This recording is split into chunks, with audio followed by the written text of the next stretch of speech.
देख लेना ऐसे। तो लास्ट क्लास में हमने स्टार्ट किया था टाइप्स ऑफ पीवी वर्क या डिफरेंट थर्मोडायनेमिक प्रोसेसेस में जो हम वर्क डन फाइंड कर सकते हैं वो हमने स्टार्ट किए थे। अब उसमें हमने पढ़ा था first type of PV work में, तो हमने इरिवर्सिबल के लिए पढ़ा था। तो आप देख लेना से इरिवर्सिबल प्रोसेस में जो हमने वर्क डन पढ़ा था, बता उसके लिए बता दें, मतलब वहां पर वेरिएबल एक्सटर्नल प्रेशर या कांस्टेंट, कांस्टेंट। लेकिन अब जो हम पढ़ेंगे, लिख लें सेकंड, इन रिवर्सिबल आइसोथर्मल प्रोसेस, इन रिवर्सिबल आइसोथर्मल प्रोसेस।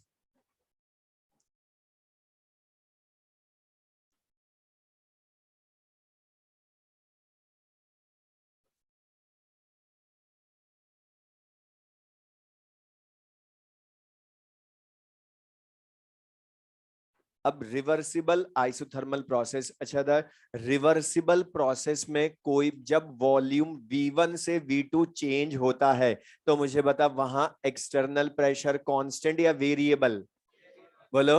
रिवर्सिबल में वेरिएबल होता है दूसरा, लेकिन ना यहां पर अब रिवर्सिबल प्रोसेस है तो हमें यह पता है कि एक्सटर्नल प्रेशर वेरिएबल होगा। लेकिन मतलब यहां पर कौन सी प्रॉपर्टी कांस्टेंट आपके, बता क्या लिखा है साथ में, आइसोथर्मल लिखा है। तो बता प्रेशर एक्सटर्नल वेरिएबल लेकिन टेम्परेचर अब के कांस्टेंट, क्योंकि यहां पर आइसोथर्मली हम करवा रहे हैं प्रोसेस। तो बता temperature constant, external pressure variable. अब इसमें सुन ले ध्यान से, मैं डेरिवेशन बता रहा हूं, लेकिन डेरिवेशन वो एक पेज का है, कोई ज्यादा काम का है नहीं।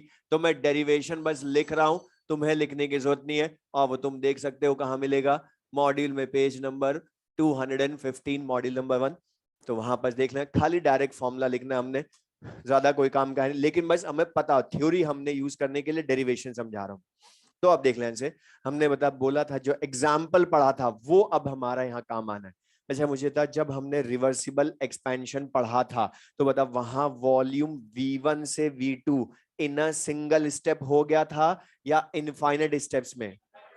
और बता पहली बार वॉल्यूम V1 था, फिर डायरेक्ट V2 हुआ या पहले V1 प्लस DV हुआ। मतलब बता डीवी इंक्रीज में जो हुआ वॉल्यूम उसमें भी वर्क डन हुआ ना सबसे पहले, और डीवी इंक्रीज जो हुआ वर्क डन उसके लिए, मतलब डीवी इंक्रीज में वर्क डन बहुत लार्ज या वेरी स्मॉल। जब डीवी वेरी स्मॉल तो वर्क डन भी वेरी स्मॉल, इसलिए बता डब्ल्यू लिखा है, DW, DW। और माइनस तो हम यूज करते ही हैं, P एक्सटर्नल DV लिखूंगा ना अभी। तो बता ये तो एक स्टेप का वर्क डन है, माइनस PDV। इसी तरह से सेकंड में बता फिर डीवी से और बढ़ता, V1 प्लस 2DV लिखा था, तो फिर पीडीवी वर्क डन होगा। लेकिन मतलब V1 से V2 होने में तो मैं हर स्टेप का वर्क डन ऐड करना पड़ेगा, बोलो। तो बताओ उससे अच्छा हम क्या कर दें, इनका इंटीग्रेशन कर दें, और इंटीग्रेशन करोगे तो वॉल्यूम V1 से V2 हो जाएगा। ये क्लियर सबको। अच्छा एक्सटर्नल प्रेशर DW का इंटीग्रेशन तो W, हम पी एक्सटर्नल की जगह मतलब गैस का internal pressure plus minus dP लिख सकते हैं ना, और बता plus minus dP into dV लिख सकते हो, और डीवी को अंदर मल्टीप्लाई कर दे तो minus integration V1 to V2 P gas into dV होगा, और plus minus V1 to V2 integration dP into dV होगा। अच्छा बता डीपी की वैल्यू वेरी स्मॉल, डीवी की वैल्यू वेरी स्मॉल, तो इन दोनों का मल्टीप्लीकेशन तो और छोटा आ जाएगा। या समझाने के लिए बोलूं, डीपी की value 10 raise to the power -2, DV की value 10 raise to the power -3। तो बता -2 माइनस की पावर -5। तो बता -5 पावर वाली टर्म को ऐड करूं या ना करूं, कोई फर्क पड़ेगा क्या। तो बता डीपी की वेरी वैल्यू स्मॉल, डीवी की वैल्यू वेरी स्मॉल, तो dP into dV very small, तो नेग्लेक्ट कर सकते हैं एडिशन सब्ट्रैक्शन में से, तो इसको नेग्लेक्ट कर दे। तो बता डीपी इंटू डीवी को नेग्लेक्ट कर दिया। तो बता पी गैस इंटू डीवी, इसका इंटीग्रेशन करना है हमने, लेकिन मतलब अभी भी मैं इसका इंटीग्रेशन नहीं कर सकता क्योंकि यहाँ प्रेशर है वो वॉल्यूम है। तो बता इस प्रेशर को गैस के वॉल्यूम में बदले तो आइडियल गैस इक्वेशन यूज करेंगे, PV is equal to NRT, तो P equal to NRT by V लिख सकते हैं यहाँ। तो work done minus integration V1 to V2 NRT upon V into DV. अच्छा बता गैस का जब एक्सपेंशन या कंप्रेशन होता है तो मोल बदलते हैं क्या उसके, R universal gas constant, temperature भी कांस्टेंट, तो एनआरटी कांस्टेंट। तो बता एनआरटी को ब्रैकेट इंटीग्रेशन के बाहर लिख दे, इंटीग्रेशन V1 V2, तो बता एनआरटी अपॉन, सॉरी एनआरटी बाहर लिख लेंगे हम इंटीग्रेशन से, तो minus nRT integration V1 to V2 dV by V लिख सकता हूं। अच्छा बता dV by V dx by x हो गया ना, इसका इंटीग्रेशन log x, लेकिन वो log नेचुरल होता है, log बेस e में होता है, तो बता इसी को क्या लिख सकते हैं हम, minus NRT log natural v लिख सकता हूं, लेकिन अपर माइनस लोअर लिमिट भी करेंगे, तो बता नेचुरल log v मतलब log v2 minus log v1 लिख सकते हो, अपर minus lower limit log v की, और ये log x minus log y मतलब log x अपॉन y याद रखने के लिए लिख सकते हैं, तो work done minus NRT natural log V2 by V1, और V2 V1 क्या है, फाइनल अपॉन इनिशियल वॉल्यूम। लेकिन मतलब ये जो फॉर्मूला है वो अभी हम न्यूमेरिकल में यूज नहीं कर सकते कैलकुलेशन में, क्योंकि बता ये log बेस e में हमें वैल्यूज नहीं पता होती, तो इसको log बेस 10 में बदले, और log बेस 10 में इसको चेंज करेंगे, तो बता 2.303 log बेस 10 लिख देंगे इसकी जगह, तो बता रिवर्सिबल आइसोथर्मल का फॉर्मूला ही क्या आ जाएगा, -2.303 nRT log V2 by V1, और हमने बोला था केमिस्ट्री में log लिखा हो तो log बेस 10 मानते हो, तो बता वर्क डन का, तो ये डायरेक्ट फॉर्मूला ही लिख ले बस, डेरिवेशन कोई काम का है नहीं, तो work done in reversible isothermal process is -2.303 nRT log V2 by V1। या बता, अब यहां पर जब एक्सपेंशन या कंप्रेशन होता है, तो बता वॉल्यूम बदलता है, तो गैस का प्रेशर भी तो बदलता है ना साथ में, हमने पढ़ा ना P1 V1 से P2 V2 होता है गैस का प्रेशर, तो बता अभी तो वॉल्यूम दिया इसलिए हमने सॉल्व कर लिया, लेकिन बता इसकी जगह प्रेशर दे दूं गैसेस के P1 P2 तो भी ला सकते हो। अच्छा बता गैसेस के लिए लाना है तो फिर से PV is equal to nRT. अच्छा टेम्परेचर वेरिएबल या कांस्टेंट, कांस्टेंट है। अच्छा टेम्परेचर कांस्टेंट है तो बता ये एनआरटी पूरा ही कांस्टेंट, क्योंकि बता mole constant, R gas constant, T temperature constant, तो बता बॉयल्स लॉ यही तो होता है, pressure inversely proportional to volume. PV constant को ये लिख सकता हूं ना, pressure inversely proportional to volume, तो बता यहां से हम क्या लिख सकते हैं, P1 upon P2 equals to V2 by V1, और ये हमारे क्वेश्चंस में भी काम आएगा रिलेशन ये, तो ये भी लिखना, तो बता V2 बाई V1 की जगह हम P1 बाई P2 लिख सकते हैं। तो रिवर्सिबल आइसोथर्मल प्रोसेस में फॉर्मूला क्या हो गया, -2.303 nRT log P1 by P2,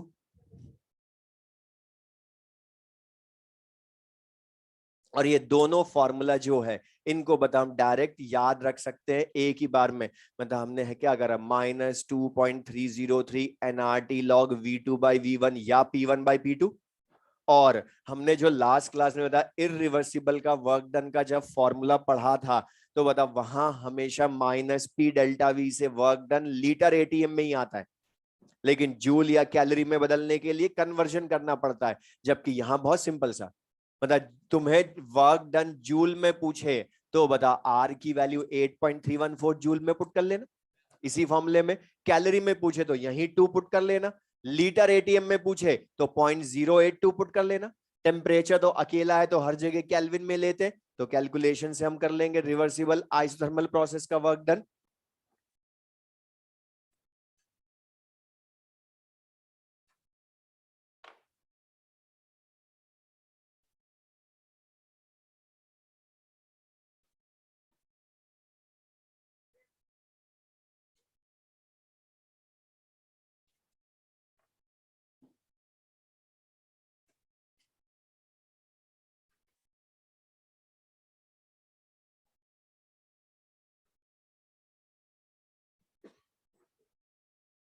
अब देख लेंगे, तो ये तो हमने बोला रिवर्सिबल आइसोथर्मल प्रोसेस में work done -2.303 nRT log V2 by V1 या P1 by P2, इनको यूज कर लेंगे हम। और इसमें बता यहाँ पर वर्क डन जिस भी यूनिट में लाना उसी में R की वैल्यू पुट कर लेंगे। लेकिन ये है रिवर्सिबल आइसोथर्मल प्रोसेस। अब थर्ड लिख लें, रिवर्सिबल एडियाबैटिक प्रोसेस। इन रिवर्सिबल एडियाबैटिक प्रोसेस लिख लें, थर्ड, इन रिवर्सिबल एडियाबैटिक प्रोसेस। अब यहां पर ध्यान सुनना। अच्छा, पहले जो हमने लास्ट क्लास में heading first type of PV work पढ़ा था, उसको पढ़ो, क्या लिखा टॉपिक, पढ़ना ध्यान से। ओके, अब मैं समझाऊंगा क्योंकि मैंने एक चीज लिखी है। मतलब फर्स्ट में क्या लिखा है, इन इरिवर्सिबल प्रोसेस, मतलब साथ में आइसोथर्मल या एडियाबैटिक कुछ भी मेंशन किया क्या, तो ये ध्यान रखना। इसका मतलब है कि चाहे रिवर्स इरिवर्सिबल एडियाबैटिक हो या आइसोथर्मल हो, वर्क डन का फॉर्मूला -P डेल्टा वी ही है। बट अगर रिवर्सिबल हुआ तो ध्यान से पढ़ो, अब लिखा है हमने रिवर्सिबल आइसोथर्मल का अलग फॉर्मूला है, रिवर्सिबल एडियाबैटिक में अलग होगा। क्यों होगा, रीजन उसका। अच्छा बता, एडियाबैटिक प्रोसेस का मीनिंग केमिस्ट्री के अकॉर्डिंग, ना तो सिस्टम हीट रिलीज करता है ना हीट गेन करता है, मतलब Q0, हीट एक्सचेंज जीरो या हीट चेंज जीरो, बात एक ही है, Q0। और अच्छा बता, अभी जो हमने आइसोथर्मल रिवर्सिबल पढ़ा, वहां प्रेशर वॉल्यूम वेरिएबल है ना, लेकिन टेम्परेचर वेरिएबल या constant, constant, only pressure volume variable है। बट यहां पर एडियाबैटिक प्रोसेस में प्रेशर वॉल्यूम तो वेरिएबल होंगे ही, क्योंकि एक्सपेंशन कंप्रेशन ऑफ गैस ही पढ़ना है हमने, तो P1 V1 P2 V2 तो होंगे ही सही, साथ में टेम्परेचर भी वेरिएबल होता है। तीनों वेरिएबल होते हैं, ऑल आर वेरिएबल्स। इसका रीजन मैं, वैसे तो ये हमारा क्वेश्चन है फर्स्ट लॉ ऑफ थर्मोडायनेमिक्स का, ये सुन ले पहले। कुछ स्टूडेंट्स को लगता है यहाँ तो हीट तो चेंज हो ही नहीं रही ना, हम हीट रिलीज कर रहा है गेन कर रहा है, फिर टेम्परेचर क्यों बदला। तो ये वैसे हम फर्स्ट लॉ ऑफ थर्मोडायनेमिक्स से पढ़ेंगे। टेम्परेचर दो तरह से बदल सकते हैं, या तो हीट से जो भी बदल नहीं सकते, दूसरा वर्क से। और एडियाबैटिक प्रोसेस में वर्क की वजह से चेंज होता है। या ये तुम डिटेल में एडियाबैटिक प्रोसेस फिजिक्स में बहुत पढ़ते हो, तो पढ़ाने के पहले बोलो, मैं फिजिक्स के फॉर्मूले बताऊंगा अभी, लेकिन बोल रहा हूं कंसेप्ट सारा फिजिक्स का लगना है इसमें। तो अगर एडियाबैटिक प्रोसेस का क्वेश्चन केमिस्ट्री में भी हो तो तुम तो फिजिक्स के कंसेप्ट से कर लेना, ओनली ये वाला बस। क्योंकि आइसोथर्मल हम केमिस्ट्री में ज्यादा पढ़ते हैं, वो तो ओनली इसी का है, केमिस्ट्री में ज्यादा काम आता है। लेकिन एडियाबैटिक प्रोसेस, अच्छा तो मैं वहां पर ध्यान हो, एडियाबैटिक प्रोसेस में तुम तीन फॉर्मूले भी पढ़ते थे, प्रेशर वॉल्यूम टेम्परेचर वेरिएबल होते हैं इसीलिए, मतलब PV raise to the power gamma constant, मतलब बता pressure volume variable, TV raise to the power gamma -1 constant, या T raise to the power gamma P raise to the power 1 minus gamma constant, मतलब temperature pressure volume सब variable है तभी तो वो आता है। और गामा क्या है, पॉइजन्स रेशियो CP/CV। तो यहां पर अब इसके लिए एडियाबैटिक प्रोसेस में वर्क डन लाने के लिए हम यूज करते हैं फर्स्ट लॉ ऑफ थर्मोडायनेमिक्स से। ये अभी बस ध्यान रख लो, हम आगे इसका डिराइव कर देंगे, डेरिवेशन आज ही। तो first law of thermodynamics, delta E equals to Q plus W। अब बताओ एडियाबैटिक में Q की वैल्यू 0 लिख भी ले, तो बता वर्क डन इक्वल्स टू क्या हो जाएगा, डेल्टा E। और तुम्हें ध्यान हो, बताओ heat capacity at constant volume CV तुम्हें पता हो तो बता, delta E NCV delta T भी होता है ना। ये हम केमिस्ट्री में भी डिराइव करेंगे, प्रूव करेंगे बस अभी, लेकिन ध्यान रख लो, delta E NCV delta T, इसको हम दोबारा सब चीजें प्रूव कर देंगे जब आगे पढ़ेंगे, बट अभी बस ध्यान रखना। तो बता W equals to delta E, और डेल्टा E ही होता है NCV डेल्टा T। या बता लिख लें, इसी को क्या लिख सकते हैं, NCV T2 माइनस T1। तो वर्क डन का फॉर्मूला रिवर्सिबल एडियाबैटिक प्रोसेस का क्या हो गया, NCV डेल्टा T। ये हमें भी ध्यान रखना है बस ये। अच्छा बता, इसमें ये जो CV है ये क्या शो करती है, हीट कैपेसिटी को या heat capacity at constant volume को। अच्छा CP लिखा हो तो एट कांस्टेंट प्रेशर हो जाएगा, तो molar heat capacity at constant volume. CV को हम बोलते हैं molar heat capacity at constant volume.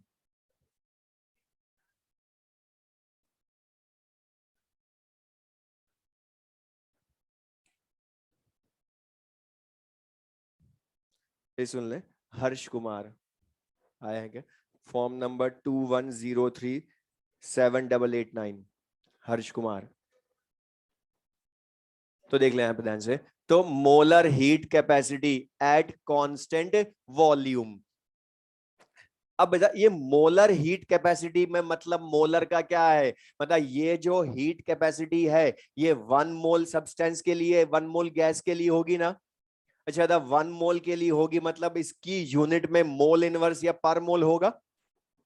अच्छा लेकिन मतलब तुमसे तुम्हें याद भी होगा फॉर्मूला फिर फिजिक्स का ही, मतलब अगर मैं तुम्हें क्वेश्चन में मोल दे दूं, सीवी दे दूं, T1 T2 दे दूं, वर्क डन इजीली फाइंड कर लोगे।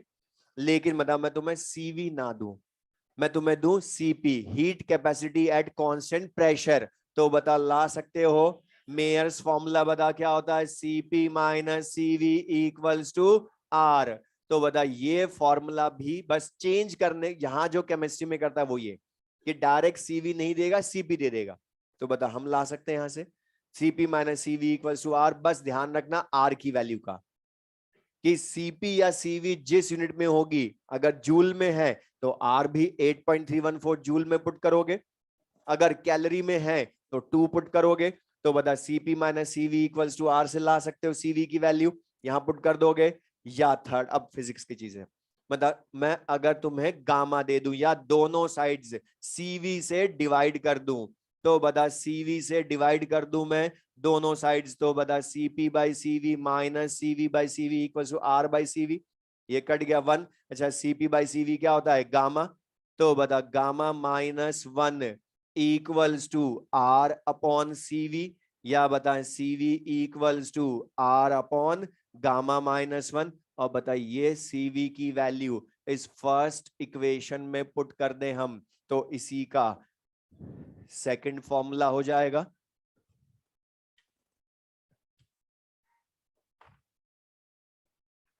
तो इसी का second formula in terms of gamma, तो बता n R upon gamma minus 1 into T2 minus T1।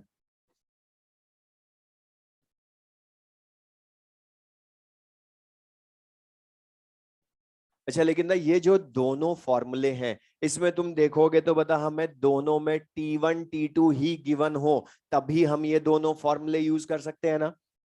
T1 T2 given हो तो ही हम यूज करेंगे एनसीवी डेल्टा टी या nR upon gamma minus 1 T2 minus T1। लेकिन बता यहाँ तो प्रेशर वॉल्यूम भी वेरिएबल होते हैं ना। तो बता मैं तुम्हें इनिशियल प्रेशर वॉल्यूम दे दूं P1 V1 और फाइनल प्रेशर वॉल्यूम दे दूं P2 V2, तो बता वर्क डन ला सकते हो। लेकिन बता फिर T1 T2 को हटाना पड़ेगा ना यहां से, कैसे हटाऊं, आइडियल गैस इक्वेशन। तो बता आइडियल गैस इक्वेशन क्या होती है, PV is equals to nRT. तुमने बोला गैस के लिए कुछ भी ना है तुम तो इसको यूज करो। अच्छा बता इनिशियली प्रेशर वॉल्यूम गिवन है, तो बताइए लिख भी लें साथ में, तो बता P1 V1। अच्छा लेकिन बता मोल बदलेंगे क्या एक्सपेंशन कंप्रेशन में, वो वही रहेंगे इसलिए NRT1 लिखा, होगी तीनों वेरिएबल। फाइनली गैस का प्रेशर वॉल्यूम P2 V2 हो जाएगा, तो P2 V2 equals to NRT2 लिख सकते हैं। लेकिन बता हमें तो NRT2 माइनस T1 चाहिए, तो बता फाइनल माइनस इनिशियल कर दे, तो P2 V2 minus P1 V1 equals to NRT2 minus NRT1। तो बता NR कॉमन आ जाएगा, तो क्या हो जाएगा NRT2 माइनस T1, और बता यही वैल्यू यहां पुट कर दे, तो प्रेशर वॉल्यूम की टर्म में भी फॉर्मूला बन जाएगा वर्क डन का, P2 V2 minus P1 V1 upon gamma minus 1। तो बता वर्क डन का ही थर्ड फॉर्मूला हो गया ये। तो work done in at reversible adiabatic process, इसके 3 फॉर्मूलेज हो गए। लेकिन अब मैं एक चीज बोला, हमने पढ़ लिए तीनों फॉर्मूले, याद हमने तीनों रखने, लेकिन न्यूमेरिकल केमिस्ट्री में ओनली पूछता है इस फर्स्ट वाले फॉर्मूले पर ही। NCV डेल्टा टी, न्यूमेरिकल तो इसी पर आएगा, और इसके साथ वो कभी कभी CP minus CV equals to R को यूज करवा लेता है बस।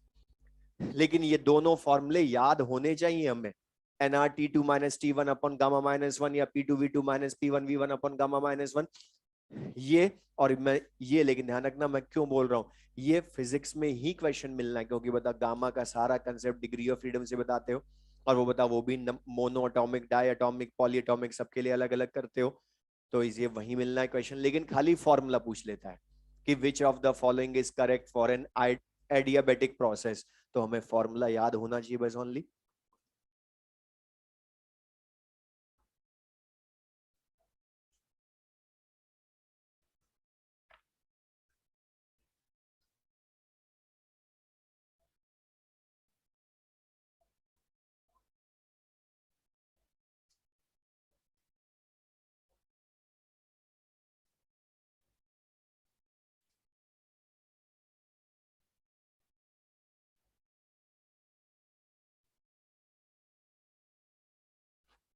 अब इसमें छोटे छोटे वो क्वेश्चंस पूछता है जो कंपटीशंस में आ चुके हैं, जो वर्क डन के ही, तो द मेनली तो हमने ये फॉर्मुलेस ध्यान रखने हैं, तो 3 फॉर्मुलेस या CP माइनस CV इक्वल्स, लेकिन क्वेश्चन इन पर मिलना है, तो ये क्लियर है।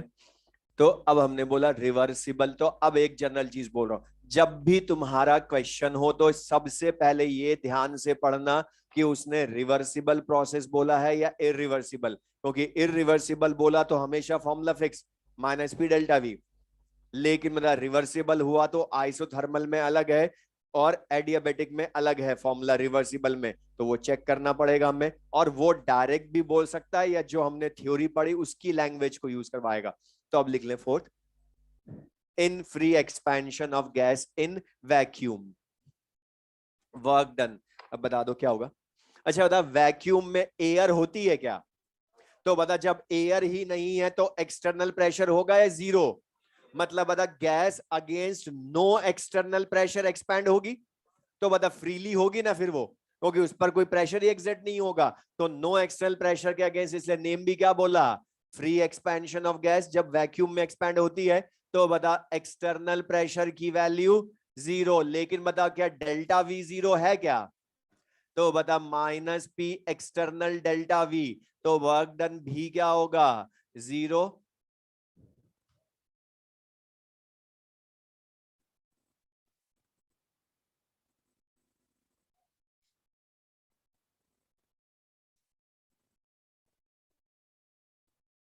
फिफ्थ लिख लें उसके बाद, इन क्लोज्ड वेसल और इन रिजिड कंटेनर। अब पहले तो बता दो क्लोज्ड वेसल, अब हमने जो लास्ट क्लास में थ्योरी पढ़ी सब वही है, द क्लोज्ड वेसल या रिजिड कंटेनर का मतलब वॉल्यूम वेरिएबल या कांस्टेंट है, और बता वॉल्यूम कांस्टेंट है अब के क्लोज्ड वेसल या रिजिड कंटेनर में, तो बता वॉल्यूम कांस्टेंट तो डेल्टा V की वैल्यू जीरो, तो बता minus P external delta V में, लेकिन बता अब के क्या प्रेशर जीरो है क्या, तो बता अब के यहां बता फोर्थ एंड फिफ्थ दोनों पॉइंट्स में वर्क डन जीरो है, लेकिन बता दोनों के जीरो होने का रीजन तो डिफरेंट है ना, वैक्यूम में एक्सटर्नल प्रेशर जीरो होना रीजन है, जबकि क्लोज्ड वेसल या रिजिड कंटेनर में डेल्टा V जीरो होना रीजन है, तो ये क्लियर सबको।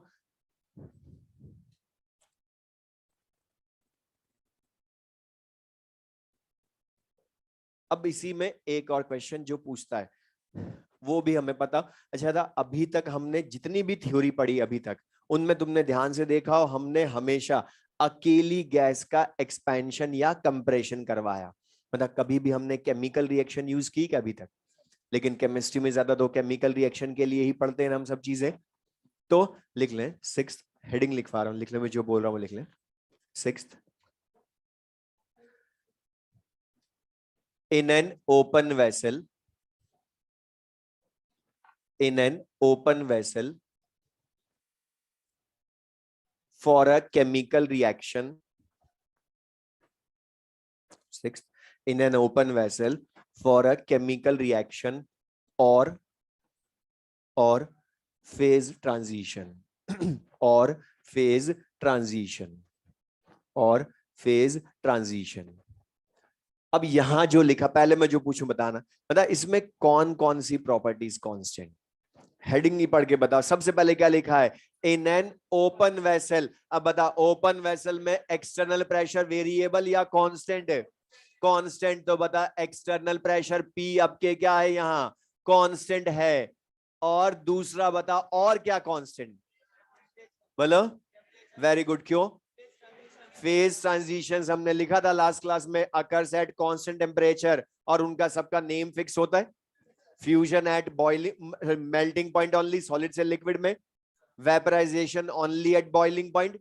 अच्छा, सब्लिमेशन नेम होता है क्या, एट अ फिक्स टेम्परेचर बोला था। तो बता यहां पर टेम्परेचर भी कांस्टेंट, तो बता फेज ट्रांजिशन है इसलिए टेम्परेचर कांस्टेंट पता चल गया। दूसरा एक और अजम्पशन, ये ध्यान सुनना, दोबारा बोल रहा हूं कि पूरी फिजिकल केमिस्ट्री में किसी भी चैप्टर की थ्योरी में या न्यूमेरिकल में अगर टेम्परेचर के लिए स्पेसिफिकली ना बोले कि टेम्परेचर इंक्रीज किया या डिक्रीज किया, तब हमेशा हम उसको कांस्टेंट मानकर करेंगे। तो केमिकल रिएक्शन है, कुछ नहीं बोल रहा तो टेम्परेचर भी कांस्टेंट मानेंगे। लेकिन मतलब पहली चीज एक्सटर्नल प्रेशर वेरिएबल या कांस्टेंट, अब के कांस्टेंट। तो बता वर्क डन का फॉर्मूला, प्रेशर एक्सटर्नल कांस्टेंट, तो फॉर्मूला क्या बोलोगे, माइनस पी डेल्टा वी बोल दोगे ना, और वो पी एक्सटर्नल प्रेशर ही है।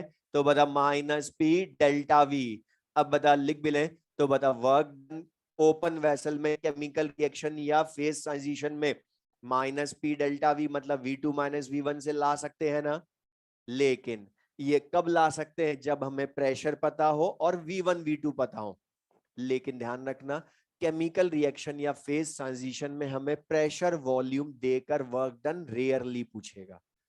मतलब हर बार हमें ही लाना पड़ेगा प्रेशर वॉल्यूम को या पी डेल्टा वी को। तो अब हम कैसे लाएंगे, तो मैं तुमसे बोलूं सिंपल समझे दाना, ध्यान से करना बस। जैसे सपोज ये कोई केमिकल रिएक्शन है, N2 plus 3H2 gives 2NH3।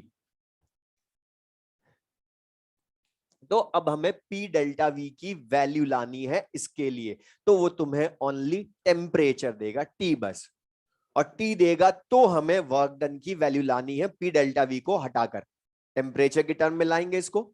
अब लाने के लिए मतलब यहां पर केमिकल रिएक्शन या फेज ट्रांजिशन में इनिशियल स्टेट किसको बोलोगे, रिएक्टेंट्स को बोलोगे ना।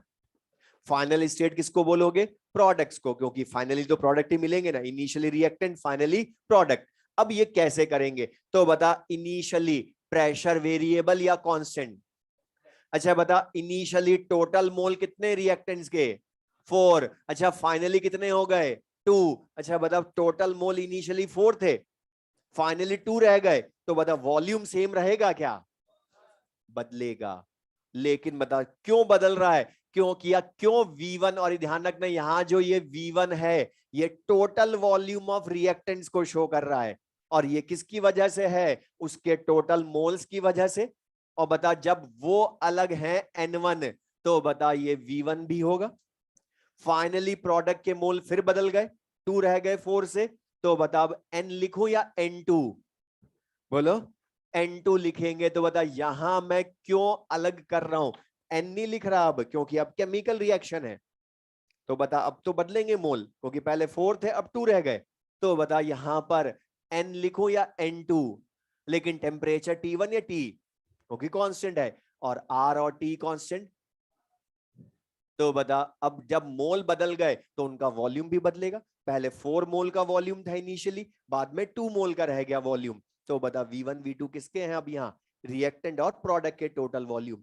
तो बता अब मैं यहां से फाइनल माइनस इनिशियल लिख भी ले, तो बता P V2 minus P V1, तो P कॉमन आ जाएगा, P V2 minus V1 equals to क्या लिख दोगे, N2 RT minus N1 RT, तो RT कॉमन आ जाएगा।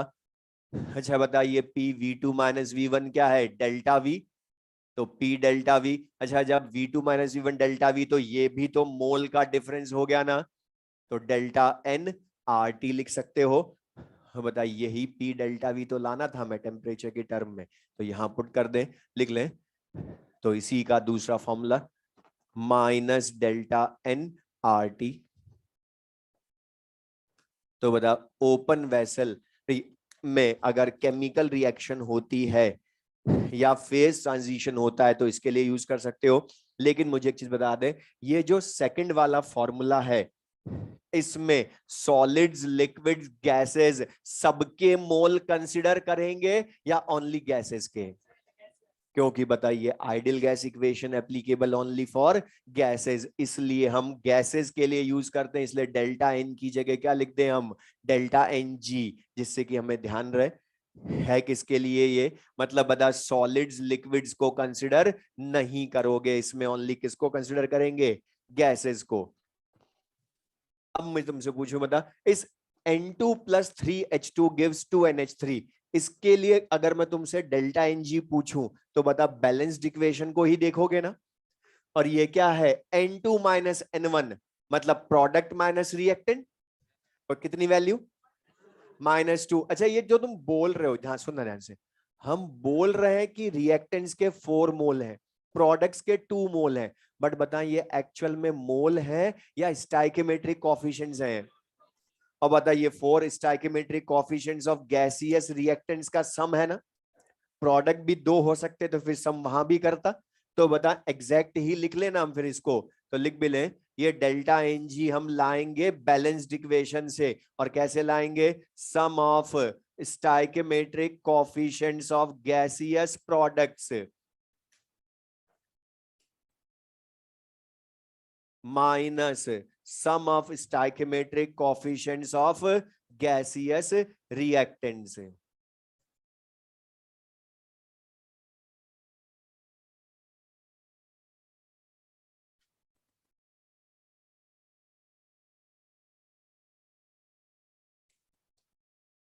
तो बस इस डेल्टा एन जी, अच्छा फेज ट्रांजिशन हो तब भी बैलेंस, तो बस एक चीज का तुम्हें ध्यान रखना है, ये फॉर्मूला जब यूज करोगे तो सबसे पहले तुम्हें बैलेंस्ड इक्वेशन लिखनी पड़ेगी, क्योंकि बता, बैलेंस्ड इक्वेशन से ही तो पता चलेगा डेल्टा एन जी की वैल्यू, क्योंकि sum of stoichiometric coefficients of gaseous products minus gaseous reactants coefficient, delta n G की वैल्यू ले आएंगे, यहां पुट कर देंगे। लेकिन डिपेंड करेगा क्वेश्चन पर कि कौन सा फॉर्मूला यूज करना है दोनों में से, तो वो क्वेश्चन डिसाइड करेगा। -P डेल्टा वी भी यूज कर सकते हैं कभी, या -डेल्टा एन जी आर टी भी। तो बताइए, ये चीज क्लियर सबको? अब ये हमने डिफरेंट टाइप्स के वर्क डन के एक तरह से न्यूमेरिकल ही है जो हमने लिखवा दी कि क्या क्या पूछ सकता हूं। लेकिन फिर मैं बोल रहा हूं, चेक सबसे पहले करना कि रिवर्सिबल है या इरिवर्सिबल होगी, तभी हम ये फॉर्मूले जो हमने पढ़ लिए इतने सारे, उनको अप्लाई कर पाएंगे।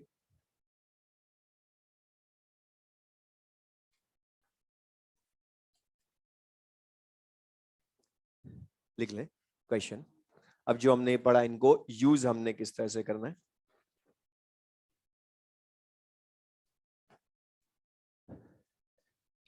An ideal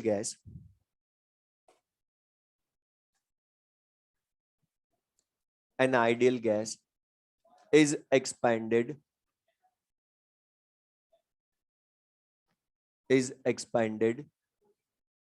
from 5 liter to 15 liter, from 5 liter to 15 liter against constant external pressure of constant external pressure of 4 atm, against constant external pressure of 4 atm. Find work done in joule. Find work done in joule. अच्छा, पहले मैं मुझे बोल रहा हूँ, अच्छा only मुझे बस इतना से बता दो, ये प्रोसेस कौन सा है, रिवर्सिबल या इरिवर्सिबल? बोलो। ये ध्यान रखना, इरिवर्सिबल हुआ तो कभी भी नहीं लिखेगा क्वेश्चन में कि वो इरिवर्सिबल है। तुमने ही आइडेंटिफाई करना है, हर बार पढ़ो क्या लिखा है, वॉल्यूम V1 से V2 चेंज हुआ, लेकिन अगेंस्ट क्या लिखा है? Constant external pressure. बता, ये किसकी प्रॉपर्टी होती है? इरिवर्सिबल, जो हमने सारा समझाया था। तो बता, इरिवर्सिबल का तुम तो बस पहले फॉर्मूला लिख लो, वो करवा देगा आगे का क्वेश्चन। तो बता, -P एक्सटर्नल V2 - V1 करोगे, लेकिन बता इससे जो वर्क डन आएगा बता वो किस में आएगा, लीटर एटीएम में।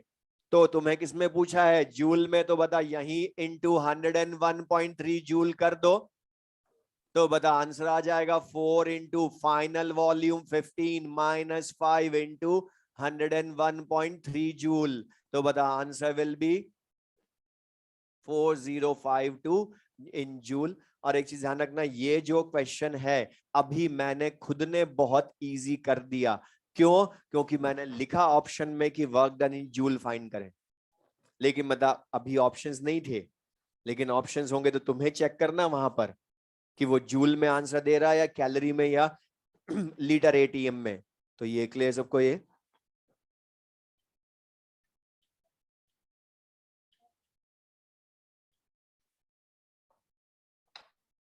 नेक्स्ट लिखें।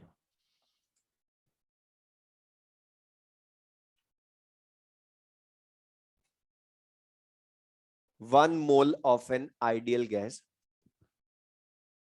1 mole of an ideal gas is expanded, मत लिखना sorry, 1 mole of an ideal gas having volume, 1 mole of an ideal gas having volume 2 liter,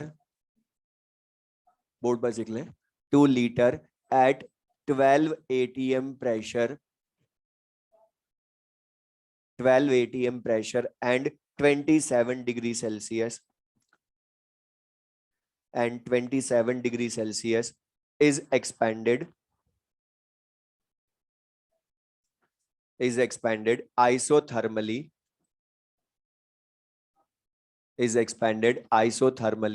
against constant external pressure of, against constant external pressure of 2 atm until the, continuously लिखना, against constant external pressure of 2 atm until the, constant external pressure of 2 atm until the pressure of gas becomes, until the pressure of gas becomes 2 atm,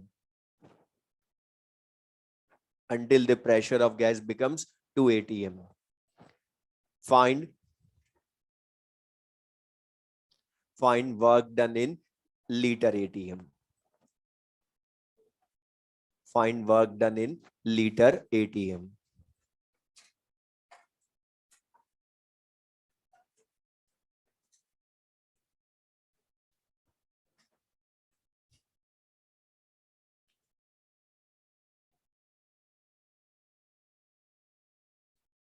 answer बताओ, plus minus, correct. और बहुत छोटा सा question, इतना time नहीं लगा। अच्छा पहले तो मुझे बता ये कौन सा प्रोसेस है? अभी कुछ स्टूडेंट्स तो इतने सारे प्रेशर देखकर ही कंफ्यूज हो गए और कुछ ने तो रॉन्ग कर लिया। अब बता इसमें, बता ये कौन सा प्रोसेस है, रिवर्सिबल या इरिवर्सिबल? पढ़ो ध्यान से, मैंने बोलता यहाँ पर क्या लिखा है, अगेंस्ट कांस्टेंट एक्सटर्नल प्रेशर, मतलब बता यहाँ पर ये इरिवर्सिबल हुआ। और तुम तो उसका फॉर्मूला लिखो, वो समझाएगा कैसे करना है। तो बता minus P external V2 minus V1, और आंसर अब के तो लीटर एटीएम में ही पूछा है, तो कन्वर्जन भी नहीं करना हमने। लेकिन बता यहां पर इरिवर्सिबल वर्क डन जब लाओगे तो एक्सटर्नल प्रेशर 2 atm के अगेंस्ट दे रखा है। अच्छा V2 final volume minus initial volume. अच्छा गैस का इनिशियल वॉल्यूम तुम्हें खुद ने दिया, उसने 2 लीटर लिखा ना। अब लेकिन बस अभी लेकिन सुनना ध्यान से, कुछ स्टूडेंट्स, ये मैंने जानबूझ के इतने सारे प्रेशर दिए थे कि तुम इनको अप्लाई कैसे करते हो। मतलब यहां उसने लिख कर दे दिया, अच्छा ये लिख कर दिया कि गैस का फाइनल प्रेशर 2 atm हो गया। ये ना भी लिखता तो भी हम 2 atm ही लेते, क्योंकि बता कोई भी प्रोसेस जब फिनिश होता है फाइनली एक्सटर्नल और इंटरनल प्रेशर इक्वल ही होते हैं ना। तो गैस का इंटरनल प्रेशर तो लास्ट में जाकर 2 atm होना है, लेकिन दिया कुछ ने तो वर्क डन को फॉर्मूला रिवर्सिबल वाला यूज कर लिया कि इतने सारे प्रेशर दिए तो P1/P2 कर लिया। और ऑप्शन देखकर खुशी भी हो जाएगी तुम्हें, इसलिए बोलो ध्यान से पढ़ो। अब यहां पर ये दिया क्यों फाइनल प्रेशर, उसका रीजन बता, तुम्हें इनिशियल वॉल्यूम V1 तो दिया है, P1 प्रेशर 12 atm पर, लेकिन बताओ P2 प्रेशर जब 2 atm हो गया तब फाइनल वॉल्यूम कितना हुआ डायरेक्ट लिख कर दिया क्या पहले वाले क्वेश्चन की तरह? नहीं लिखा। तो बोला था फॉर्मूला लिखना, वो बताएगा कहाँ चेंज किया। अब उसने दिया ही नहीं है तुम्हें क्वेश्चन में V2 पहले वाले क्वेश्चन की तरह, तो हमें लाने के लिए P1 P2 चाहिए ना। और ये आइसोथर्मल है लिखा उसने। अच्छा इस क्वेश्चन में सुनना ध्यान से, मैं इसको अच्छा करता, छोटा सा एक वर्ड चेंज करता, हटा देता आइसोथर्मल, तो भी ये आइसोथर्मल था। क्योंकि बता अकेले टेम्परेचर पर तो हो रहा है ना प्रोसेस, तो भी अंडरस्टूड है कि आइसोथर्मल है। तो बता अब ideal gas equation PV is equals to nRT। अच्छा बता n कांस्टेंट, एक्सपेंशन में r कांस्टेंट, t तो कांस्टेंट है ही। तो बता P1 V1 equals to P2 V2 लिख सकते हो ना, PV कांस्टेंट तो बोलो। तो बता P1 पता है 12, वॉल्यूम V1 पता है, P2 तुम्हें 2 पता है, तो V2 की वैल्यू कितनी हो गई? 12 लीटर ही हो गई। और ये वैल्यू यहां पुट कर दो, answer will be -20 litre ATM। तो बता ये क्लियर सबको? ये सिंपल सा क्वेश्चन लेकिन फिर भी अच्छा हो गया कुछ के लिए। तो बता ये ध्यान रखोगे, ये बस चेंज करने की जगह यही है। अब इसी का एक और चेंज मैं बोल रहा हूं, इसी क्वेश्चन में सेम क्वेश्चन रहेगा, सेम डाटा रहेंगे, प्रोसेस भी सेम, प्रोसेस भी आइसोथर्मल ही रहेगा, बस इसी का मैं चेंज कर रहा हूं। लिख लें,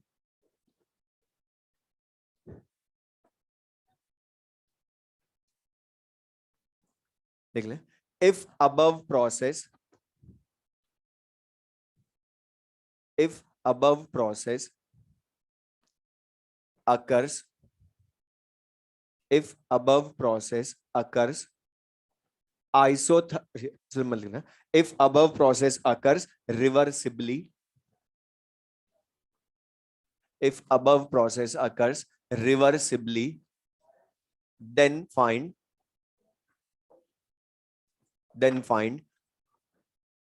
work done, then find work done। मतलब सेम प्रोसेस अभी हमने इरिवर्सिबली करवाया, अब इसी को रिवर्सिबली करवा रहे हैं।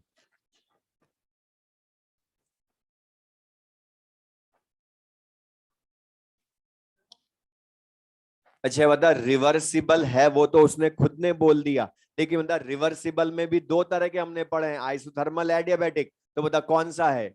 वो भी लिखा हुआ पहले वाले में आइसोथर्मल है। तो बताओ आइसोथर्मल रिवर्सिबल का ही फॉर्मूला लिखोगे, -2.303 nRT लॉग P1/P2 या V2/V1, दोनों में से जो इजी लगे वो यूज कर लो, आंसर तो सेम ही आना है। क्योंकि बता P1 P2 भी पता है गैस के, या V2 तुम ले आए गैस का, तो V1 V2 भी पता है, तो P1/P2 या V2/V1 वाला फॉर्मूला। और वर्क डन जो लाओगे वो लीटर ATM में ही लाओगे, क्योंकि पहले वाले में भी उसी में लाए। तो बता -2.303 n नंबर ऑफ मोल्स तुम्हें उसने दिए पहले वाले क्वेश्चन में, नंबर ऑफ मोल्स 1। अच्छा लेकिन बता R की वैल्यू कितना यूज करोगे, 8.314 या 0.082? ये अभी आवाज आई 8.314, यही सबसे बड़ी सिली मिस्टेक पूरे केमिस्ट्री में। सब ज्यादा स्टूडेंट तो ये गड़बड़ करते हैं आर में। और मैं फिर एक बार बोल रहा हूं, आर की वैल्यू कभी भी डायरेक्ट यूज नहीं करते हैं, क्वेश्चन डिसाइड करता है। और मैंने अभी बोला लीटर ATM में लाना वर्क डन, तो बता 0.082 होती है ना, 8.314 रखोगे जूल में आ जाएगा, या कैलोरी में रखोगे तो 2 आएगा फिर। तो लेकिन बता टेम्परेचर डिग्री सेल्सियस में या कैल्विन में? तो बता 27 डिग्री सेल्सियस को 300 कैल्विन लिखोगे, लॉग V2/V1 12/2, या बता P1/P2 रखोगे तो भी यही है। और यहाँ थोड़ा सा कैलकुलेशन लेंदी होगी, log 6 की वैल्यू 0.78, इनको मल्टीप्लाई तुम करोगे, थोड़ा सा लेंदी होगी लेकिन तुम कर ही लोगे। तो आंसर आएगा 44.18 लीटर ATM।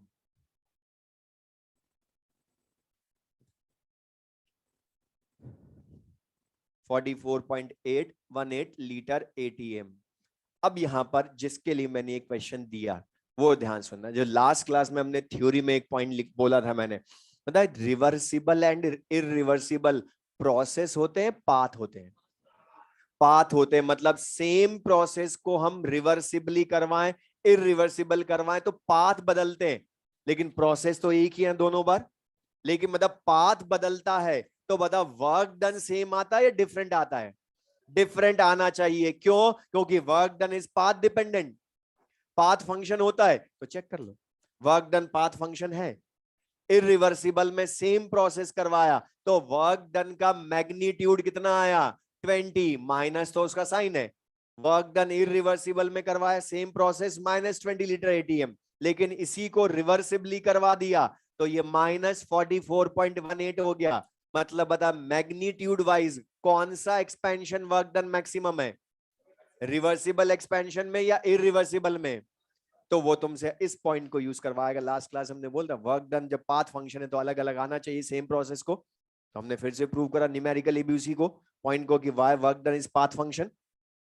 तो ये क्लियर, वो भी समझा दिया हमने दोबारा। और हमारे एक काम की चीज यहाँ का कंक्लूजन, मुझे बता अगर मैं तुमसे क्वेश्चन में ये पूछूं फाइंड वर्क डन इन रिवर्सिबल एक्सपेंशन, रिवर्सिबल नहीं, फाइंड वर्क डन या maximum work done in expansion, find maximum work done in expansion, तो बताओ मैंने कौन सा वर्क डन बोला?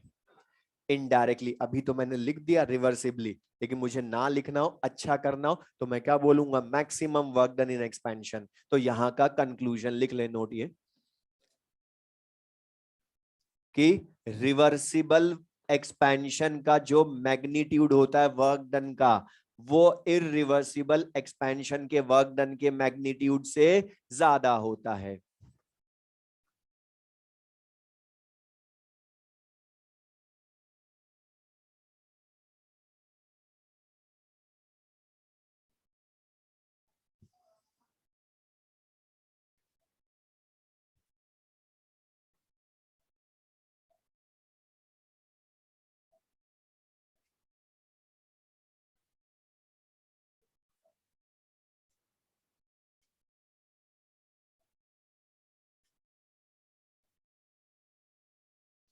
तो बताइए क्लियर सबको?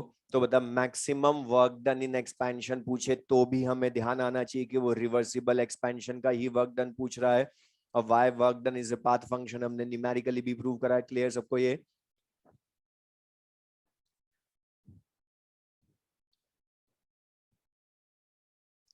नेक्स्ट लिख लें, लिख लें 3 moles of an ideal gas, 3 moles of an ideal gas is heated reversibly and adiabatically, is heated reversibly and adiabatically from 10 degrees Celsius to 110 degrees Celsius, from 10 degrees Celsius to 110 degrees Celsius. Find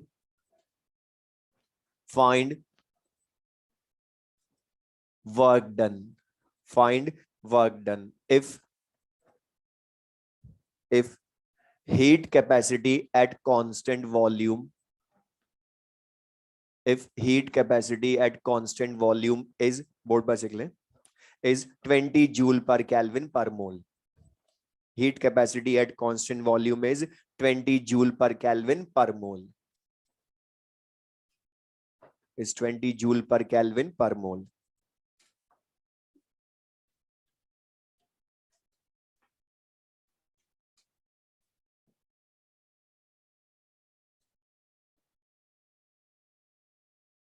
answer था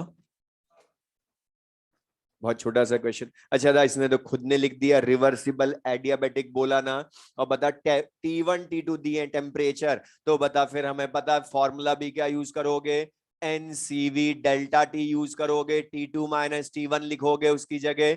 अच्छा बता number of moles तुम्हें खुद ने दे दिए 3। अच्छा CV की value direct दी हमें लानी पड़ेगी? दी है ना। बता heat capacity at constant volume, लेकिन मोलर वर्ड नहीं लिखा। तो बता यूनिट में मोल इनवर्स लिखा है ना, तो बता मोलर ही हुई फिर से ये। तो बता मोलर हीट कैपेसिटी CV हो गई, तो बता 20 हो गई T2 माइनस T1। अच्छा बता डेल्टा टी डिग्री सेल्सियस में लाऊं या केल्विन में, डिफरेंस आएगा क्या? डेल्टा टी तो केल्विन डिग्री सेल्सियस में बदल के करोगे तो भी सेम आएगा। 100 ही होगा तो 110 माइनस 10, तो बता आंसर विल बी 6000 जूल या 6 किलो जूल भी बोल सकते हो।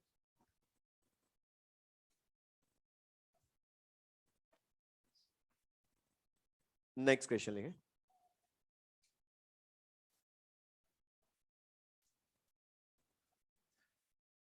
Ten moles 10 moles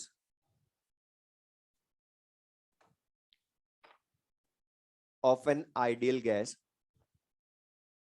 10 moles of an ideal gas is expanded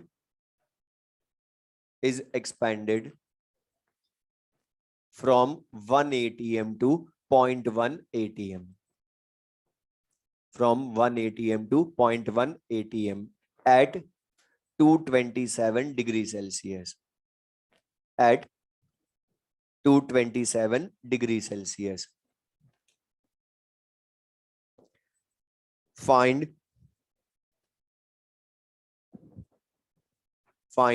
maximum work done in expansion in kilocalorie. Find maximum work done in expansion in kilocalorie. Find maximum work done in expansion in kilocalorie.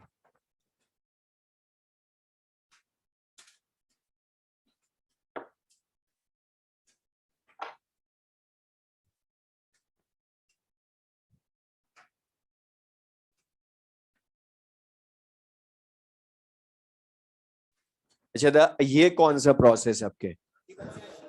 Reversible, very good. कैसे पता चला? जो अभी हमने note लिखा उसका application साथ में करो। Maximum work done in expansion पूछा, मतलब बता रिवर्सिबल, लेकिन रिवर्सिबल में भी एडियाबेटिक या आइसोथर्मल? बोलो कहां लिखा है उसमें? लेकिन टेम्परेचर अकेला दिया तो बता, अकेला टेम्परेचर दिया तो आइसोथर्मल। अब बता लेकिन बता -2.303 एनआरटी लॉग V2/V1 लिखे आपके या P1/P2? क्योंकि बता प्रेशर दिए ना आपके P1 P2 उसने, तो P1/P2 भी लिखेंगे। लेकिन बता आंसर किसमें पूछा है वर्क डन का? Kilo calorie. 10 मोल, मोल दे रखे हैं हमें। अच्छा लेकिन बता आर की वैल्यू क्या यूज करूं आपके? 2 करोगे तो कैलोरी में आएगा, फिर लास्ट में तुम 1000 से डिवाइड करोगे। उससे अच्छा बता आर यहीं पर किलो कैलोरी में पुट कर दो ना। 2/1000 या अपॉन 1000 तुम्हारी कैलकुलेशन भी इजी कर देगा यहीं, वरना तुमने कैलकुलेशन टफ कर ली फिर। तो बता यहां पर, और टेम्परेचर डिग्री सेल्सियस में या कैलविन में पुट करोगे, तो बता 227 डिग्री सेल्सियस को कैलविन में चेंज करोगे तो 500 कैलविन होगा 273 ऐड करने पर। और लॉग P1/P2 1/0.1, तो बता 0.1 log 10 की वैल्यू 1, ये 1000 तुम्हारा यही कैंसिल हो गया। तो तुम्हें बोलता 1000 रखो, वो कैलकुलेशन इजी करेगा, और ओनली एक बार मल्टीप्लाई करना है। Answer will be 23.03 kilo calorie. बताइए क्वेश्चन टफ है क्या? बहुत इजी है, कैलकुलेशन भी बहुत सिंपल कर दी उसने, और इसीलिए क्वेश्चन AIPMT मैन है। अब बहुत इजी सा लग रहा हमें क्योंकि अभी हम साथ में पढ़ रहे हैं कि इसने, लेकिन कंसेप्ट तुम्हारा चेक कर लिया इसने, वो maximum work done in expansion लिखकर, कि वो हमें ध्यान है या नहीं। बाकी तो क्वेश्चन सिंपल से, हमने पहले ही बोलते ये चैप्टर बहुत इजी है, क्वेश्चंस प्योरली फॉर्मूला बेस्ड होंगे, लेकिन बस लैंग्वेज ध्यान से पढ़नी हमने, उसमें उनका सबका रीजन छुपा होगा। तो नेक्स्ट क्वेश्चन लेंगे। ये भी अच्छा क्वेश्चन जो लिखवा रहा हूं। Find work done, find work done in calorie, find work done in calorie for the vaporization of, for the vaporization of 2 mole water, for the vaporization of 2 mole water.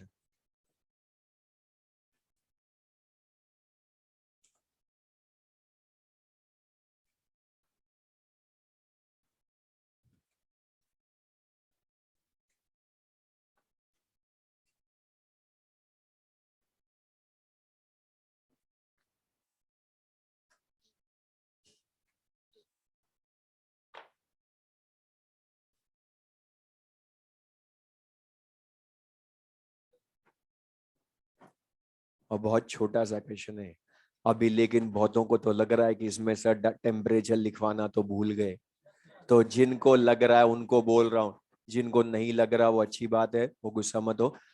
यहाँ पर क्वेश्चन में पढ़ो, उसने दे रखा है टेम्परेचर, लिखा ना vaporisation of water, और बता फेज ट्रांजिशन है ना, ये वेपराइजेशन ऑफ वाटर है। तो मैं अभी भी आज भी बोला था कि जब भी फेज ट्रांजिशन, या सुन ले मैं जो बोल रहा हूं, फेज ट्रांजिशन या केमिकल रिएक्शन का क्वेश्चन हो तो सबसे पहले बैलेंस्ड इक्वेशन तुम लिखना।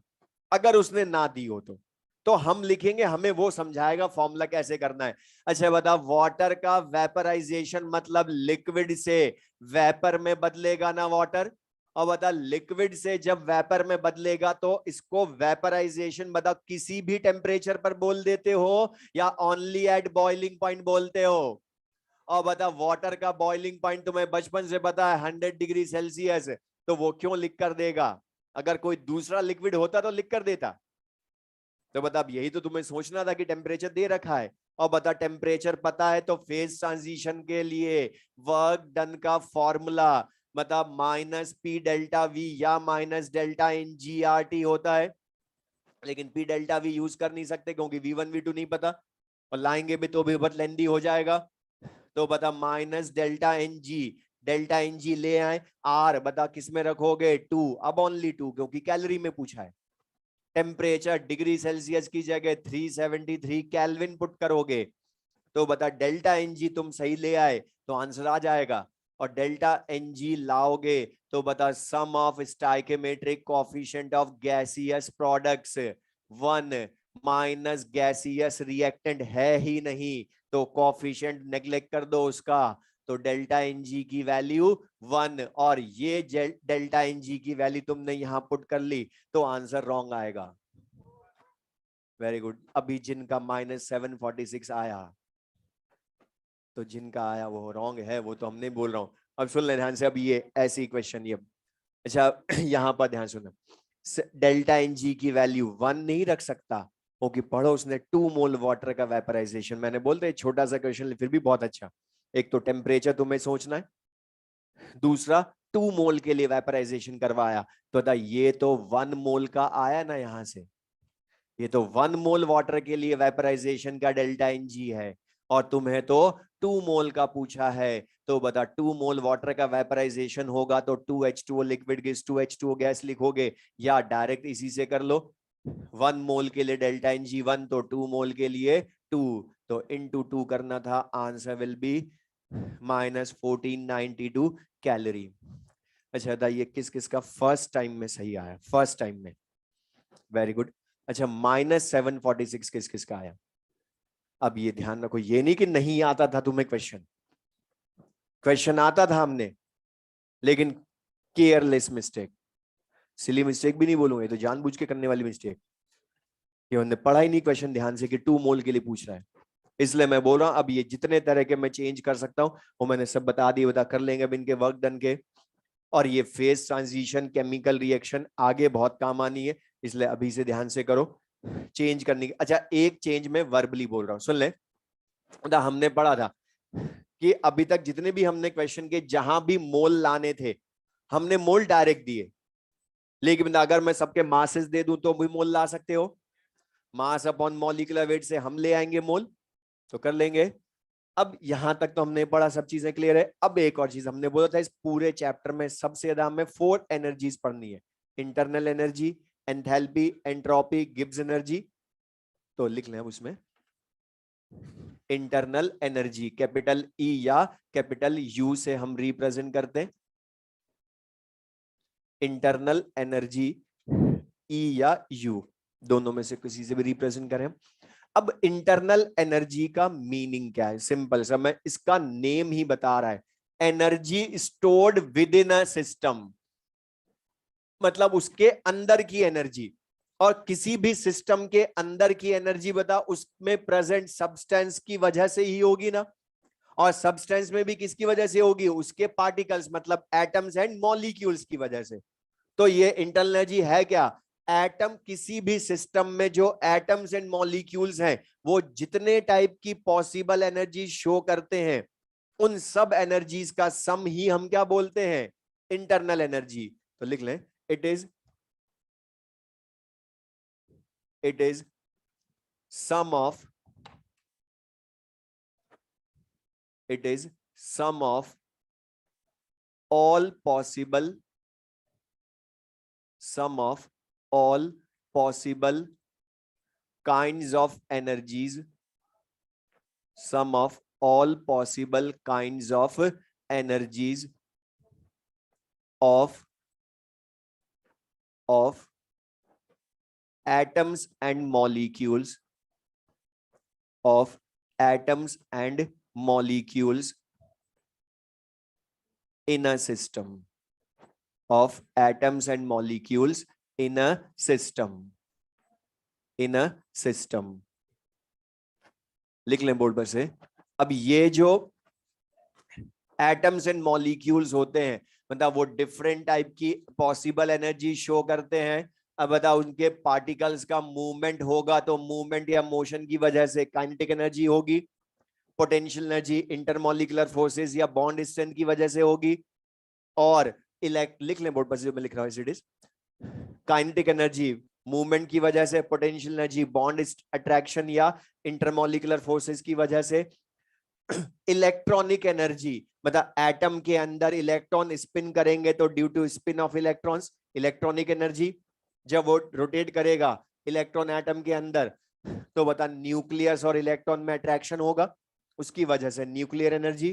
तो जितनी भी टाइप की पॉसिबल काइंड्स ऑफ एनर्जीज हैं, उन सब का सम होती है इंटरनल एनर्जी ऑफ सिस्टम। और काइनेटिक एनर्जी भी अलग अलग टाइप की एनर्जीज का सम हो सकती है। अगर वो रोटेटरी मोशन करे तो रोटेशनल एनर्जी होगी, वाइब्रेटरी मोशन करे तो वाइब्रेशनल एनर्जी, ट्रांसलेटरी मोशन करे तो ट्रांसलेशनल एनर्जी होगी। तो इन सब एनर्जीज का जो सम है वही क्या है, internal energy of a system. अब लेकिन यहां ध्यान सुनना, ये जो इंटरनल एनर्जी है, अभी मैं लिखवाऊंगा सुन ले, इंटरनल एनर्जी जो है इसकी एब्सोल्यूट वैल्यू मतलब एग्जैक्ट वैल्यू हम फाइंड नहीं कर सकते। सिंपल सा रीजन, बिकॉज हम एब्सोल्यूट वैल्यू फाइंड तभी कर सकते हैं जब पहले तो हमें पता चले कि उसके जो पार्टिकल्स हैं वो कौन कौन से टाइप की पॉसिबल एनर्जी शो करेंगे। इसलिए तो वर्ड लिखा all possible kinds of energies. पहले तो वही पता चले कौन से टाइप की शो करेंगे वो पार्टिकल्स एनर्जीज, और अगर पता चल भी गया तो उनकी एग्जैक्ट वैल्यू नहीं ला सकते।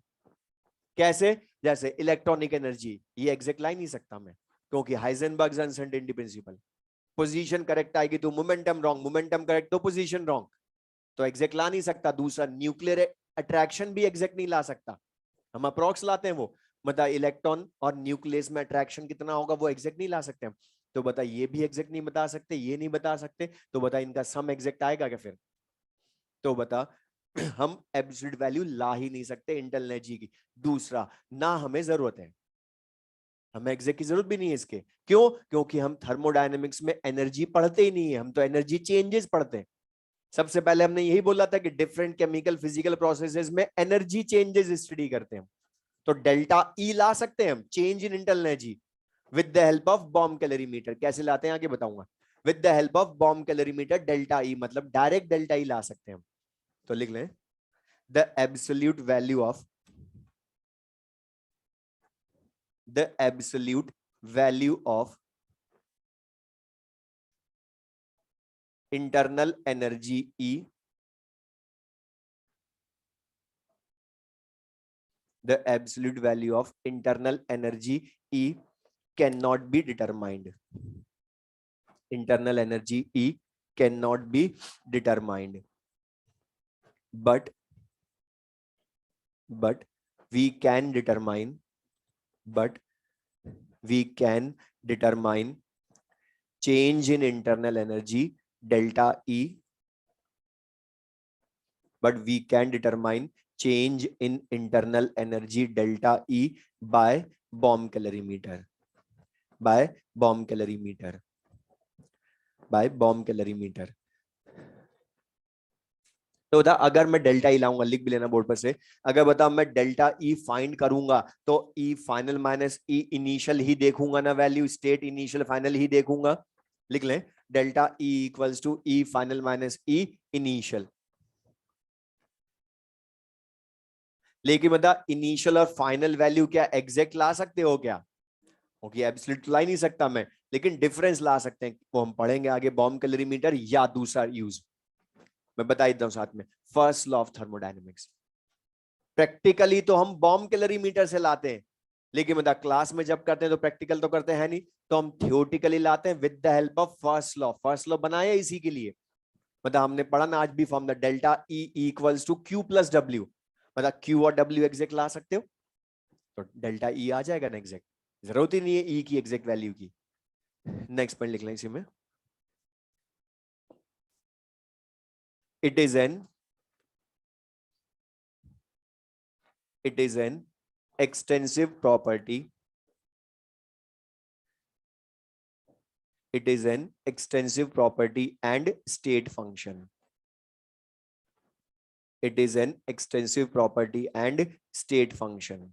अब ये हमने स्टार्टिंग में लिखा था, अब इसका रीजन कि क्यों ये extensive property and state function है, सिंपल सा रीजन। अच्छा था, एक्सटेंसिव का मतलब हाइपोथेटिकली सिस्टम को हम हाफ करेंगे तो बता जो प्रॉपर्टी बदल जाएगी वो एक्सटेंसिव होती है। अब बता यहां पर जब मैं सिस्टम को हाफ करूंगा, सपोज गैस है, इसमें गैस को हाफ करूंगा तो उसका मास हाफ होगा ना, और मास हाफ होगा तो बता काइनेटिक एनर्जी हाफ mv², या पोटेंशियल एनर्जी mgh हाफ हो जाएंगी ना, तो बता दो बदल जाएंगी तो ये सम भी तो बदल जाएगा इंटरनल एनर्जी।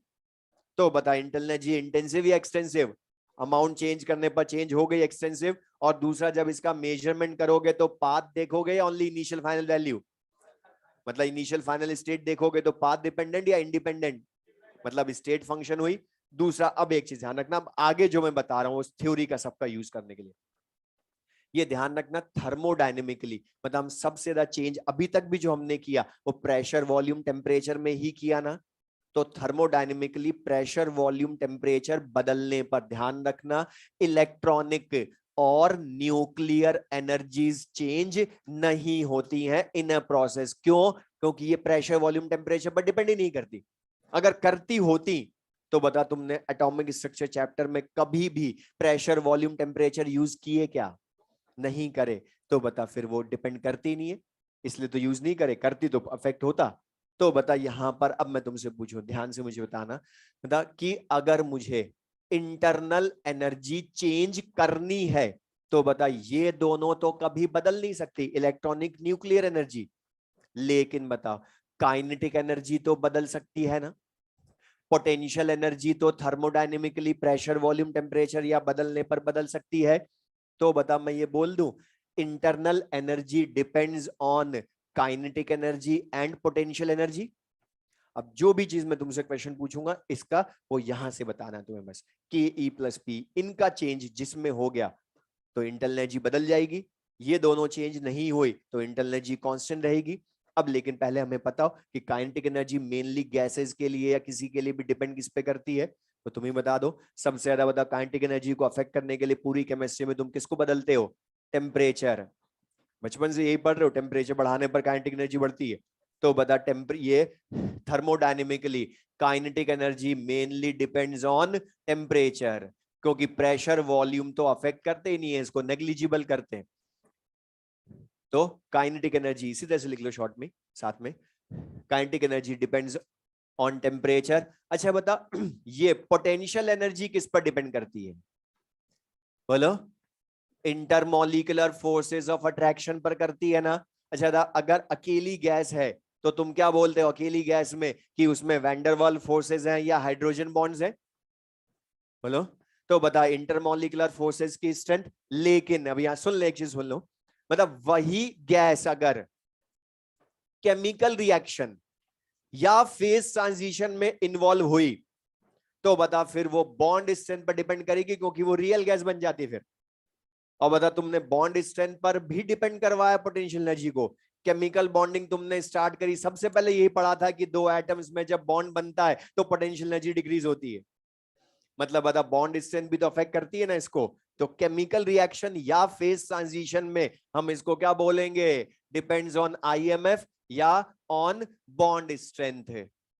और फेज ट्रांजिशन में भी बता बॉन्ड स्ट्रेंथ बदलती है रिएक्टेंट से प्रोडक्ट बनने में। जैसे बता मैं बोलूं लिक्विड से वेपर बना, वेपराइजेशन, तो बता लिक्विड के बॉन्ड वेपर के कंपैरेटिवली स्ट्रॉन्गर, तो बता पोटेंशियल एनर्जी बदलेगी ना वहां। या सॉलिड से लिक्विड बनेगा तो सॉलिड के बॉन्ड स्ट्रॉन्ग, तो बता बॉन्ड स्ट्रेंथ पर भी डिपेंड करती है ना पोटेंशियल एनर्जी। अब जो भी यहां से क्वेश्चन वो इन्हीं से बताना है तुम्हें। लिख लिया सबने? लिख लें। तो the kinetic energy depends on temperature. Potential energy मुझे बदलनी है तो किसको बदलना पड़ेगा? इनमें से कोई एक, आईएमएफ या बॉन्ड स्ट्रेंथ। अब मैं तुमसे जो लिख लें point next,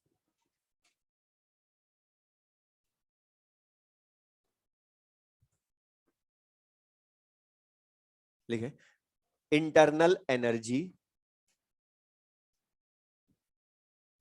internal energy of an ideal gas,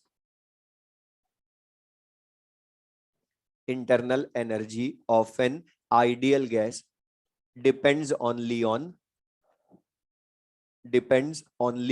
temperature, depends only on temperature। बताइए करेक्ट लिखा है क्या? लिखा है तो करेक्ट तो होगा इसी। बता रीजन बता दो। हाँ बोलो करेक्ट है। बिकॉज बता इसी से, मैंने अभी बोला इसी से बताओ, जो भी पूछो इसी kinetic energy plus potential energy सोचो। अच्छा बता आइडियल गैस क्या लिखा? ऑफ एन आइडियल गैस, मतलब अकेली गैस है ना। तो बता अकेली गैस है तो उसकी पोटेंशियल एनर्जी किस पर डिपेंड करती है? आईएमएफ पर। और तुमने पढ़ा केटीजी में बता असम्पशन कि आइडियल गैस में आईएमएफ होते हैं जीरो, और आईएमएफ जीरो तो पोटेंशियल एनर्जी पीई जीरो। लेकिन बता काइनेटिक एनर्जी पर तो डिपेंड करेगी ना फिर ये, और काइनेटिक एनर्जी किस पर डिपेंड करती है? टेम्परेचर पर। तो लिख लें because IMF equals to zero in ideal gas, because IMF equals to zero in ideal gas, so because IMF equals to zero in ideal gas, so PE equals to zero, मतलब potential energy equals to zero। तो बता internal energy of an ideal gas depend किस पे करेगी? Only on kinetic energy, क्योंकि potential energy तो ideal gas की zero हो गई। तो बता ओनली ऑन काइनेटिक एनर्जी, और kinetic energy depends on temperature, तो इंटरनल एनर्जी भी आइडियल गैस की ओनली ऑन टेम्परेचर। या तुमने बता केटीजी में पढ़ा है 1 mole of an ideal gas mono atomic की काइनेटिक एनर्जी बता 3/2 RT होती है ना। तो इससे भी बता सकते हो। ये बता 3/2 RT में लिख लें। बता ये R constant, T temperature, temperature को वेरिएबल होगा तो ही काइनेटिक एनर्जी बदलेगी, काइनेटिक एनर्जी बदलेगी तो इंटरनल एनर्जी को बदलेगी वो। तो ये क्या है? For 1 mole of an ideal gas है काइनेटिक एनर्जी 3/2 RT। इसलिए बता हमने बोला internal energy depend only on temperature for an ideal gas है।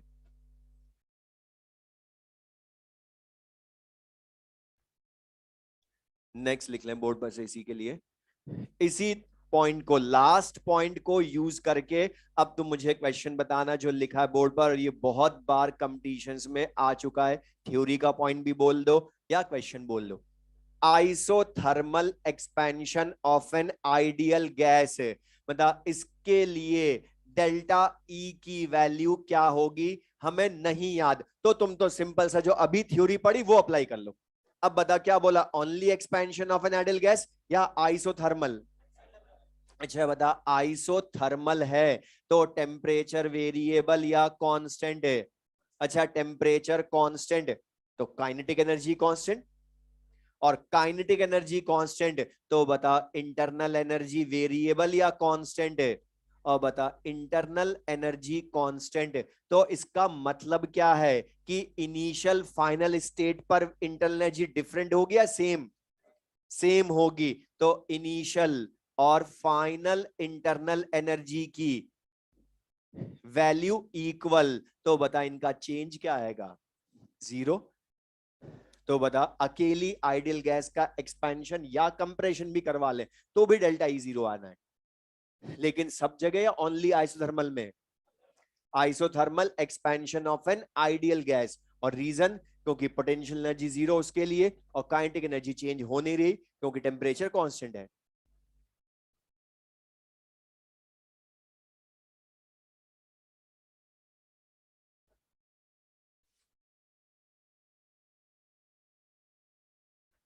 तो ये चीज के लिए सबको। अब इसी का एक और ये जो लास्ट हमने, फिर मैं बोल रहा हूँ के ई प्लस पीई के अकॉर्डिंग बताना, जो मैं फिर उनसे पूछूंगा फिर से, रीजन मैं ऑलरेडी बता चुका। लिख ले next. In isothermal process, in isothermal process for a chemical reaction, for a chemical reaction or phase transition, वापस सुन ले, in isothermal process for a chemical reaction or phase transition, the delta E की वैल्यू क्या होगी, 0 या not equals to 0? Not equals to 0 होती है, मैंने खुद ने बोल दिया, लिख लें delta E equals to not equals to 0। अब मुझे बता दे इसका रीजन क्यों ये 0 नहीं है अब के, जबकि बता आइसोथर्मल प्रोसेस अभी भी है। तो तुम्हें तो बोला कुछ भी ना है, तुम तो इसको यूज करो, के ई प्लस पीई, ये जो लिखा हमने इसको अप्लाई करना है बस। तो बता के ई प्लस पीई, अच्छा बता टेम्परेचर वेरिएबल या कांस्टेंट? तो बता काइनेटिक एनर्जी तो अभी भी कांस्टेंट है, वो नहीं बदली अभी भी, क्योंकि टेम्परेचर कांस्टेंट तो काइनेटिक एनर्जी तो कांस्टेंट ही है आइसोथर्मल में भी, चाहे रिएक्शन हो चाहे फेज ट्रांजिशन हो। आइसोथर्म टेम्परेचर कांस्टेंट, इसलिए काइनेटिक एनर्जी कांस्टेंट। लेकिन बताओ अब के क्या पोटेंशियल एनर्जी कांस्टेंट है क्या? बताइए, अकेली गैस है या रिएक्टेंट से प्रोडक्ट बन रहे हैं? और जैसे बता, मैं रिएक्शन ही बोलूं, N2 + 3H2 gives 2NH3। अब बताओ नाइट्रोजन हाइड्रोजन अमोनिया की क्या बॉन्ड डिस्टेंस सेम है क्या? मतलब रिएक्टेंट से प्रोडक्ट बनेगा या फेज ट्रांजिशन सॉलिड से लिक्विड बनेगा अगर, तो बता बॉन्ड डिस्टेंस बदलती है ना, और बॉन्ड डिस्टेंस बदलेगी तो बता पोटेंशियल एनर्जी कांस्टेंट या वेरिएबल? तो बता यहां पोटेंशियल एनर्जी कांस्टेंट नहीं है, वेरिएबल है। और रीजन उसका, because reactants and products have different bond strength है। और बता अगर पोटेंशियल एनर्जी कांस्टेंट नहीं रही तो बता फिर इनका सम तो बदल जाएगा ना, पोटेंशियल एनर्जी और काइनेटिक एनर्जी का सम तो अभी भी बदलेगा। काइनेटिक एनर्जी नहीं बदली लेकिन पोटेंशियल एनर्जी वेरिएबल का मतलब इनिशियल फाइनल अलग आएगी। तो बताओ फिर इनका सम इंटरनल एनर्जी वो भी वेरिएबल होगी, और वेरिएबल होगी इसका क्या मतलब है बता, इसकी इनिशियल और फाइनल वैल्यू इंटरनल एनर्जी की इक्वल या डिफरेंट है। वेरिएबल का मतलब इनिशियल अलग होगी फाइनल अलग होगी, और डिफरेंट तो बताओ change in internal energy final minus initial से वो भी डिफरेंट आएगा। तो ये चीज क्लियर सबको ये। अब यहां पर एक चीज सुनना, मतलब हमने अभी बोला internal energy for a chemical reaction और फेज ट्रांजिशन में डेल्टा ई 0 नहीं है। लेकिन अब कुछ स्टूडेंट ये इतनी बार क्वेश्चन में आता है कि कुछ तो खतरनाक रट लेते हैं कि आइसोथर्मल देखते डेल्टा ई 0, वो नहीं है। अच्छा बता, आइसोथर्मल में अगर expansion of an ideal gas है तो मुझे बताना इंटरनल एनर्जी 0? रॉन्ग है, सुना भी नहीं मैंने क्या बोला, इसीलिए मैंने बोला था खतरनाक रट लेते हैं, 0 कर देते हैं आज तो मत पढ़ते ही, ऐसे थोड़ा बोल रहा था मैं। बता मैंने क्या बोला, इंटरनल एनर्जी, मतलब मैं तो ई की बात कर रहा हूं, और ये 0 या कांस्टेंट, उसका चेंज 0 है, इसलिए हर बार लिखा है चेंज डेल्टा ई हमने 0। आइसोथर्मल तो ये पढ़ना ध्यान से, दोनों तरह के क्वेश्चन आ चुके हैं एग्जाम में, जहां उसने एक बार बोला कि डेल्टा ई तो 0 करेक्ट था, लेकिन दूसरी बार पूछा था इंटरनल एनर्जी 0 पहला ही ऑप्शन, लेकिन वो नहीं हो सकता क्योंकि इंटरनल एनर्जी कांस्टेंट है इसलिए डेल्टा ई 0 है। तो बताइए ये चीज क्लियर सबको। अब ये सारी एनर्जीज बता, हमने बोला था हम जो इनका रिलेशन भी डिटरमाइन करते हैं एनर्जीज का, और वो हम डिटरमाइन किससे करते हैं, डिफरेंट लॉज ऑफ थर्मोडायनेमिक्स से, और उसमें से हम 4 लॉस पढ़ते हैं, 0th फर्स्ट सेकंड थर्ड, और उसमें से 0th एंड फर्स्ट का थर्ड का ओनली स्टेटमेंट काम का है, मेनली तो फर्स्ट एंड सेकंड काम आते हैं। तो लिख लें zeroth law of thermodynamics, zeroth law of thermodynamics ज़लोट। अब बता जीरोथ लॉ ऑफ थर्मोडायनेमिक्स जो है, अब ये बिल्कुल सिंपल सा लॉ है और इसका मैं इसको रिप्रेजेंटेशन की फॉर्म में तुमसे पूछ रहा हूं। बिल्कुल इजी सा लॉ है ये। तो इस लॉ के अकॉर्डिंग मैं बोलूं, लिख भी लेना साथ में बोर्ड पर से, two systems A and B are separately, board पर से बस जो लिख रहा हूं वही लिख लो, are separately in thermal equilibrium with third system C. पहले तो मुझे बता दो मैंने क्या बोला, two systems A and B are separately in thermal equilibrium with third system C. पहले तो बता थर्मल इक्विलिब्रियम का मीनिंग क्या है, अब ये सब हमने पढ़ा लास्ट क्लास में।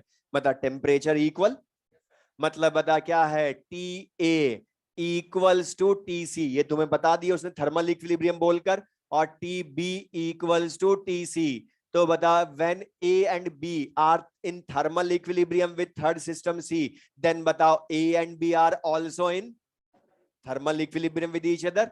मतलब यही क्या है, जीरोथ लॉ। तो मतलब T A equals to T B. तो बता ये चीज क्लियर सबको ये।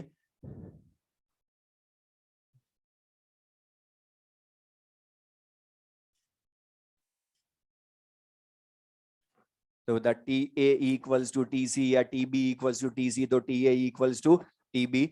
जीरोथ लॉ ऑफ थर्मोडायनेमिक्स लिखो, फर्स्ट लॉ ऑफ थर्मोडायनेमिक्स। और मैं पूछ सुना रहा हूँ, और तुमने बोल, अभी मैं नहीं लिखवा था लेकिन तुमने बोला ना इसलिए लिखवा रहा हूँ। लिखो लिखो, first law of thermodynamics.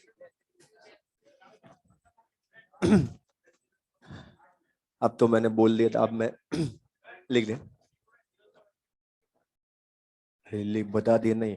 A and B separately thermal equilibrium with C, तो ए और बी है आल्सो थर्मल इक्विलिब्रियम, जो रिप्रेजेंटेशन में बोला वही स्टेटमेंट है। अब लिख ले, इतनी देर में हमारा हो जाता है फर्स्ट लॉ, फालतू टाइम पास करो जो। लिखो first law of thermodynamics, float, first law of thermodynamics. अच्छा, ये जो फर्स्ट लॉ है ये law of conservation of energy होता है या उस पर बेस्ड होता है? तभी तो बता, अलग बोला इसको, law of conservation of energy होता था, अलग नाम क्यों बोलते? लिख लो, this law is based on,